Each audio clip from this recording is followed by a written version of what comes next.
D soldiers, it's your boy Big D here. It's time to review The Last Ship Season 2 Episode 12 titled Cry Havoc. This is a spoiler review. If you have not seen the episode, please go to TNT.com/The Last Ship, watch the full episode there. Next week is the Season 2 finale, guys. I need to buy Season 1 on DVD, dude. Like, I love The Last Ship. Last year, it was just one of those shows where I was blown away by it. You know, I was like Michael Bay. Like, I saw it in theaters, the Season 1 clip a long time ago last year before it aired. I was like, this show's gonna get canceled. And then I watched the first episode, I was like, holy crap. I think we got something. And look at us now. We're already at the end of Season 2 next week, but we're gonna get to Season 3 next year, and holy crap. This show, dude. TNT has stumbled upon a gold mine which yet they haven't even discovered. Like, they haven't even thrown the show out here because it's so underrated. This show is playing when Fear the Walking Dead's playing. You need to move to a different time slot, guys. I mean, seriously. I don't want this next year to be when Fear the Walking Dead Season 2's on and then it gets canceled because it had low ratings. So please move it for next year or something to a Thursday, a Wednesday or something. Because summertime, usually Wednesday, Thursday shows, you know, put it at 9, 8 o'clock, somewhere in there. So, just saying. Anyway, let's get right to it. It should take me less than 3 minutes to recap the episode, give you my pros and cons and final score. Real quick, tomorrow I'm going to be making a video on a subject. I'm going to Comic-Con next Friday. Not this Friday, but next Friday. It's going to be a 3-day Comic-Con event in Texas. I live in Texas. It's going to be San Antonio. And that's when Z Nation Season 2 premieres. Now, all of you know that I love Z Nation. I've been anticipating. It was a big hit for me last year. Well, I'll get back on Sunday night, so I will be reviewing Fear the Walking Dead and Z Nation Sunday night. So stay tuned for that, guys. If you've been anticipating Z Nation, you're going to just have to wait from Friday night to Sunday night. So either way, sorry. I'll explain in the video tomorrow. Let's get right to The Last Ship. I'm sorry for wasting your time. Let's get it here. Alright, game mode, game face. So they're going to flank Ramsey. That's what Nathan James wants to do. Tom is like, we're done playing games. Let's finish this. I'm tired of this bullshit. We're going to get right to this. And basically, they fool civilians. Val, she has this thing where she could fool people into thinking that Nathan James is over here. And, you know, she created the device to make them think that, oh, they're here, they're there. So they could make them think Ramsey's going, she could think, she's going to fool Ramsey to think like they went the other way, so that way they could get off their butts. So they fool civilians, and they make them think that they're going to up in a place called the Quarantine Zone, I believe it's called, around that area, Quarantine Island, that stretch. I didn't pay attention in geography, okay? Kara and Danny have a moment because Danny's going on the ground because they don't want the president to be on the ship when the Nathan James gets attacked because they're going to go to war. So they're going to put him on land, and Danny, Tex, Mike Slattery, and a bunch of others are going to go on land with the president, as well as Dr. Scott. And I like it because Kara and Danny have a moment where it's like, you're coming back to this baby and everything. I'm not going to raise it on my own. And it was just such a sad moment with tears. And I was like, yeah, Danny's going to die. Well, I was proven wrong. So the president is leaving ship, like I said, and basically Chandler gives Mike a letter in case he doesn't make it, give it to my family and everything. And they say their goodbyes, Commander, you know, to sing, you know, you got to take care of the president, I got to take care of the Nathan James. So they're on land, and they cannot make contact, so they're basically dark. Nathan James is heading to Ramsey. They're going to, again, flank him, the Quarantine Bay, I believe. Quarantine Bay. Val sent a message, and there are no boats. There were boats lining up to cover the bay, so that way the Nathan James couldn't get through. But the civilians were thrown off because of Val's message. So the coast is clear. There's a problem on land. There's a mom and daughter and a husband there, or a man there, and they're sick, and the daughter's sick, and basically the dad is with a sniper into Dr. Scott, and they're like, you know, this could get ugly real quick. So Dr. Scott cures the little girl, and she goes on her, like, such a lucky girl. Like, she's like there, and she's like, like, oh, man. Like, oh. Dr. Scott, you know, like, I'm sick too, you know, like, I'm not feeling that well, can you, come over here, you know, but, it's, fictional characters, so, you know, anyway, she cures the little girl, because the cure is contagious, so, Tex and Scott, Dr. Scott, Scott Lang from Ant-Man, okay, Tex and Dr. Scott, he says, saying goodbye. Like, Tex is the wise man of the group. Saying goodbye. You left without saying so much things to Tom, and it's what you didn't say. And he goes on to a speech there, and I love it. So basically, the Nathan James is going dark, and they have ice buckets to cool like the sonar and everything, and they're bringing heavy artillery. Ramsey's men on land are bringing heavy artillery to hit the Nathan James. So they're waiting. Nathan James and Ramsey, they're waiting like, shh, bruv. He's close. And they're right above each other. Ramsey, Nathan James. Ramsey, Nathan James. Oh man, they're right under each other and above. As above, so below, baby.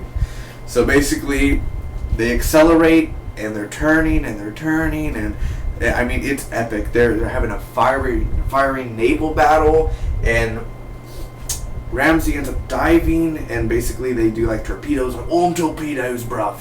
And a bunch of torpedoes are going down, and basically they're locking doors in the Nathan James in case anything goes wrong. And we think we hit the submarine. We damaged it a little bit. He's like, did it hit? That's what Tom says. And Mike, Tex, and Danny are on the ground, and they're fighting Ramsey's men. And Mike gets shot in the shoulder. Thank God he didn't die. Danny got shot like with a shotgun in the chest, but he had a vest, so thank God he didn't die either. And Tex almost died also, so they all were near-death experience, but Mike got it the worst. But they see a bunch of launchers and they fight. Close call, but they end up firing at the Armada, I believe is what's called Ramsey's submarine. So they end up winning. Mike and them, they took out Ramsey's men and they shot the Armada. Armada is hit, and it gets hit again by the Nathan James, so they sink it. Ramsey's submarine is sink. That's it. They won. Everyone's safe.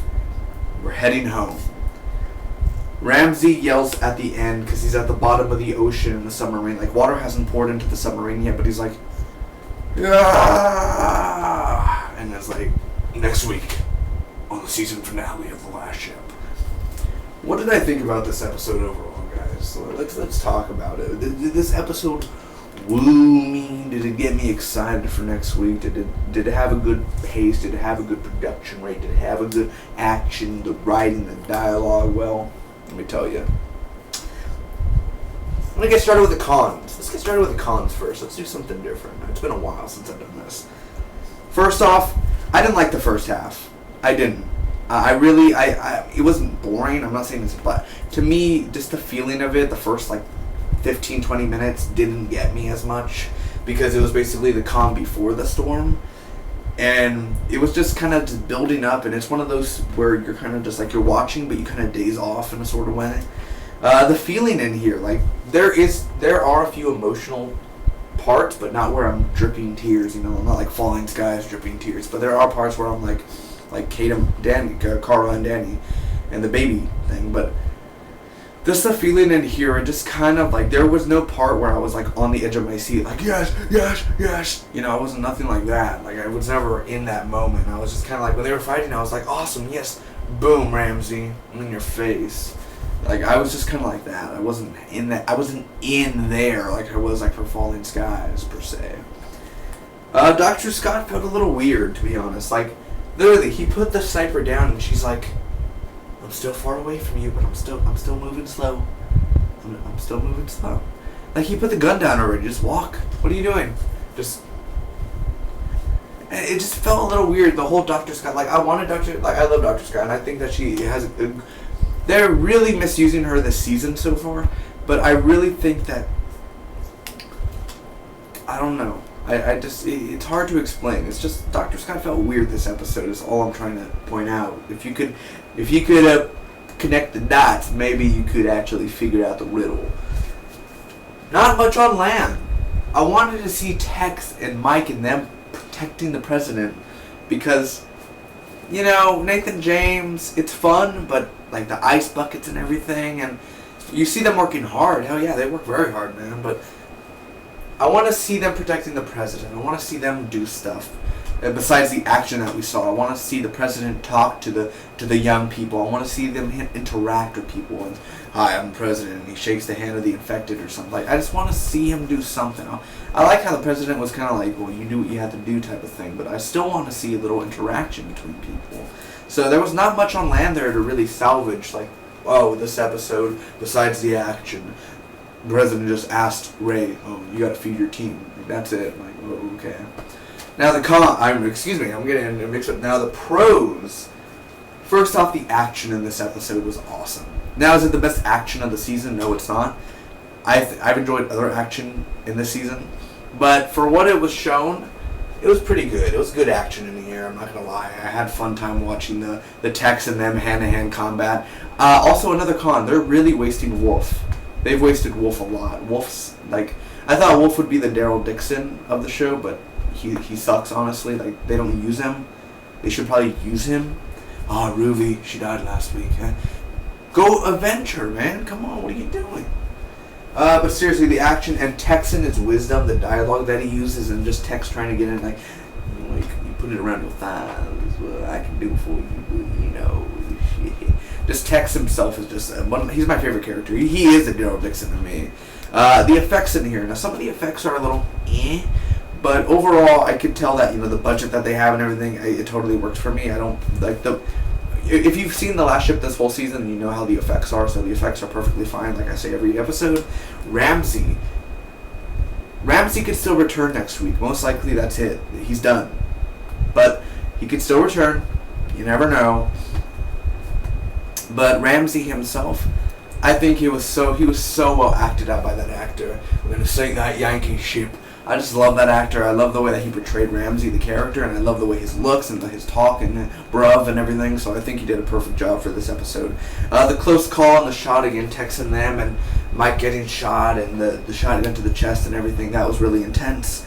I do love the ending where he's yelling and everything at the end of the bottom of the submarine. I think that was really a cool ending, if that's the way to, Ramsey going off. That's pretty cool. It's very intense, this episode. Per se, like when Tom and like brace for impact and everything, like all that is intense. It's just kind of annoying when the girl was telling Valkyrie to like go to your position, like she's at her position. You don't have to yell at her, but still very intense that part. Kara and Danny also, I think their relationship in there and just that little small moment, again, humanity in there. There's humanity everywhere in the show, but it's at that moment where that's what they're fighting for to come back to. So that's always great as well. The ship battle, the way that they make the ship battle just looks so real at a point, and them going accelerating and everything, and the locations and the directing of the episode and the camera angles following the ship, totally fine. I think it's really good. Overall, it's just a good episode. It's not a great episode. I enjoyed it. Well, I enjoyed last week's episode better, excuse me. I don't remember. Yeah, I enjoyed last week's episode just a little teeny tiny better. I'm going to give this episode of Season 2, Episode 12, Cry Havoc, The Last Ship, a B-. It's a good episode, but it's on the verge of being okay. It's good. It could have been better. Last week was a way more fun episode, definitely with the action in there. And Ruby and just the deaths and the emotional toll there. There was no emotion here today where I cried in tears. It doesn't have to be, but still, just last week had a bigger impact on me than this episode. But next week's season finale looks good. It doesn't look great, honestly. It just looks pretty good. But I will see you all next week for the guy's back. We are the chosen. He's back, and I feel like they're just gonna rush that story. Like he's dead, so they better leave that on to Season 3, hopefully. Other than that, guys, comment down below. Let me know what you think about The Last Ship, and tell me your pros and cons, and tell me your favorite parts and your not favorite parts. Thanks again for watching. Hope all of you enjoyed. Don't forget, this Thursday I will be reviewing the Transporter Refuel, the new Transporter film, which doesn't star Jason Statham. So until then, may the Spock be with you always. Next week, the Season 2 finale. Be there.